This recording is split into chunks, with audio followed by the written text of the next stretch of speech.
En principio, una de las cosas que primero me llamó la atención es Una vida de mentiras, porque lo que planteas es precisamente que no vemos la realidad, que no planteamos la realidad tal cual es. Por otro lado, yo también pensaba, ¿y habrá que ver la realidad tal cual es? Me encanta tu pregunta. Yo creo firmemente en que la vida es un viaje de descubrimiento y de autodescubrimiento y siempre he mencionado que no sé quién dio esta definición de la novela, pero dicen que toda novela es sobre la pérdida de la inocencia, es decir, que todos los personajes finalmente van a descubrir que su vida quizá no siempre es una mentira, pero siempre van a cambiar, se van a transformar. Entonces, un poco esa fue mi búsqueda en la novela. Son tres personajes, los protagonistas son tres personajes, tres mujeres, que justamente comienzan de una manera y terminan totalmente de otra, ¿no? Replanteándose lo que hasta entonces ha sido su vida. Sí, pero por otro lado hay un montón de circunstancias que las van cambiando, ¿no? Ujú. Y pareciera ser que lo que tú planteas, es lo que yo al menos entendí, que hay como una cosa que tiene que ver con el destino y hay otra cosa que tiene que ver con el azar, digamos, ¿no? Entonces, ¿cuáles de estas dos cosas podemos prever y hay otras que no podemos prever? Sí, yo creo que somos nosotros y también los personajes el resultado de todo, ¿no? Tanto como tú dices, el azar, el destino, pero también las circunstancias que nos rodean, la política, los conflictos sociales, nuestra clase social. Es decir, hay muchas cosas que nos determinan y eso es lo que al final estas protagonistas se encuentran. Y pues sí, no me gusta tanto hablar del destino porque a veces parecería como que el destino es inamovible. Entonces, me parece eso, una serie de circunstancias que les van ocurriendo y también una serie de decisiones que ellas toman, ¿no? Que creo que eso es Sí. lo más importante, las decisiones que ellas toman como para llegar a ese lugar, para no llamarlo destino. En la novela precisamente haces hincapié, o me parece a mí que haces hincapié en el tema de la clase, porque pareciera ser que en determinada clase no van a afectar las miles de cosas que nos pasan diariamente y sin embargo sí. También hay Sí, como una especie de enseñanza, una especie sí, creo yo, de enseñanza, ¿no? bueno, yo este tema de la clase es algo sobre lo que reflexiono muchísimo, Ujú. sobre todo en los últimos días, pero siempre, porque creo que en México somos un país que funcionamos mucho así, es decir, solemos catalogar a todo mundo y encerrar o encerrarnos en muchos conceptos, pero el de la clase me parece es primordial para entender a la sociedad mexicana. Entonces, cuando yo escribo, una de las búsquedas que más me interesa es justo explorar las distintas clases sociales que hay, porque en México eso es muy marcado. Somos una sociedad casi de castas, yo diría, ¿no? Me atrevería a Mm. decir. Entonces, me gusta explorar cómo la clase social en la que naces en este país es determinante para, pues sí, para tu destino o para tu forma de vida, ¿no? Aquí sí es muy difícil, bueno, sabemos que hay muy poca movilidad social en México, entonces me interesa muchísimo explorar pues el destino de una mujer en una clase social determinada y el destino de otra mujer en una clase social totalmente distinta, y sin embargo hay cosas que nos hermanan aunque estemos en clases sociales distintas, ¿no? Es un tema interesante, complejo, también doloroso en el país, y por eso me interesa muchísimo el tema de la clase social, y en la novela, bueno, intenté explorar justamente este tema. El tema de la movilidad social, que yo vengo de un país en donde hay cierta movilidad social, Ujú, digamos, ¿no? En ujú. ese sentido, me parece compararlo, pero de todas maneras no tiene sentido compararlo, pero el tema de la movilidad social a mí me parece sumamente interesante en el sentido de que cada vez hay más gente que se mueve socialmente precisamente por el estudio, ¿no? Porque Sí, porque pareciera ser que los narcos y todo el delito organizado tendrán un montón de dinero, pero no ascienden socialmente jamás, digamos, ¿no? es verdad, quizás existe la ilusión del ascenso por la cuestión del Claro, dinero, ¿no? Pero es cierto lo que claro. dices, es decir, a lo mejor suena muy utópico, pero es verdad que la verdadera movilidad social solo puede venir a través de la educación, y quizás por eso, bueno, yo soy mal pensada, es decir, por eso hay tan poca Por eso el objetivo de los gobiernos, me parece, no es la educación precisamente, ¿no? Porque hay poco interés en que exista movilidad social. Es lo que yo pensaría en países que definitivamente no vemos un avance en ese sentido. Entonces, es interesante lo que dices porque pues sí, muchísima gente que se encuentra con dificultades tremendas por la clase social en la que ha nacido y por la pobreza tan tremenda que hay en el país. Claro, parecería a veces que la única solución podría ser esta salida como el narcotráfico u otras cuestiones, y sin embargo es verdad que no hay un ascenso real, ¿no? No hay una movilidad real, sino ilusoria.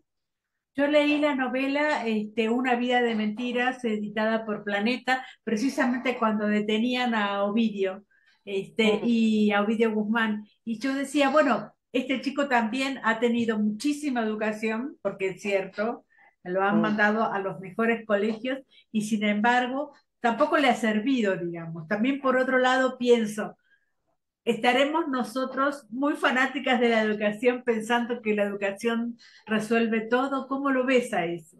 Bueno, no sucede solamente con personas como Ovidio, ¿no? Yo conozco Mm. muchísimas personas de clase muy alta que han estudiado en Estados Unidos y que podrán saber quizás hablar muy bien inglés u otros idiomas y han viajado, y sin embargo no los considero educados realmente. Yo creo que empezaríamos por pensar, pues, ¿qué es la educación? ¿Son títulos, son grados académicos, son escuelas?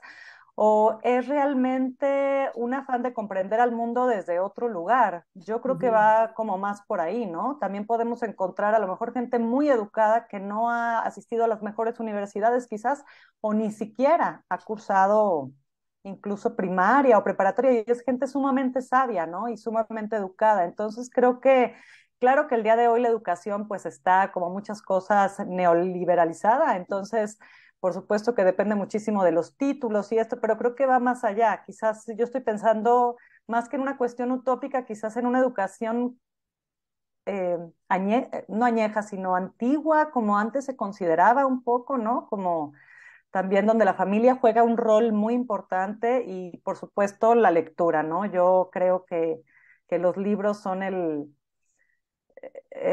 más importante lugar donde uno se puede educar, justamente porque encuentra todas estas visiones diferentes y ricas y vastas, ¿no? Una vida de mentiras aparentemente es una novela frívola. Al menos es lo que yo pensaba antes de leerla.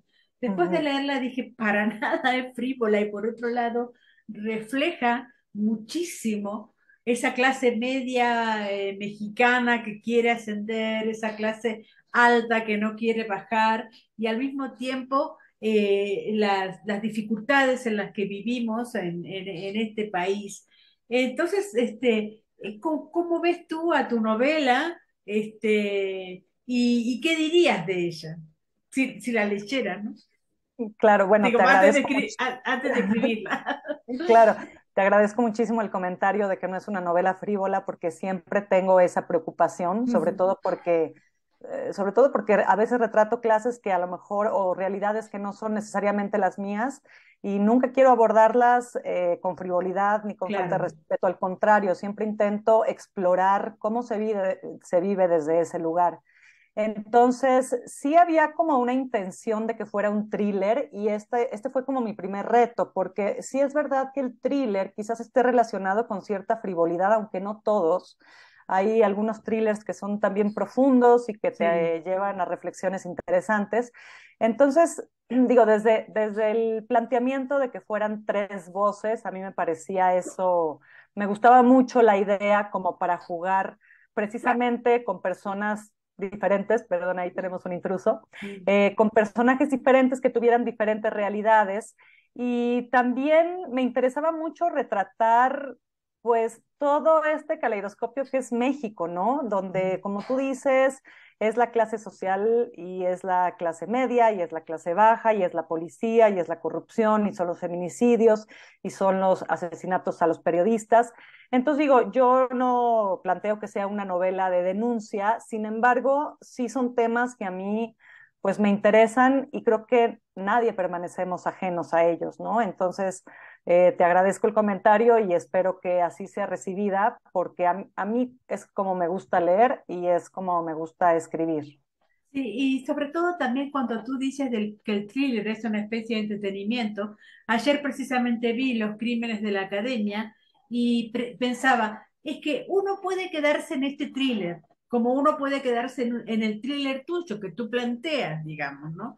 Ujú. Pero hay cosas que van mucho más allá, digamos, ¿no? Hay feminicidio, hay cosas que son mucho más terribles que el mismo thriller. No vamos a contar, por supuesto, la anécdota de la novela, pero me pareció, no sé si tú lo planteas así, que hay muchas puntas por donde agarrar la vida de mentiras. ¿Es así? Sí, sí, con puntas te refieres como a... Hay muchos temas, digamos, no Sí, es solamente un thriller, hay sí. muchos asuntos ahí.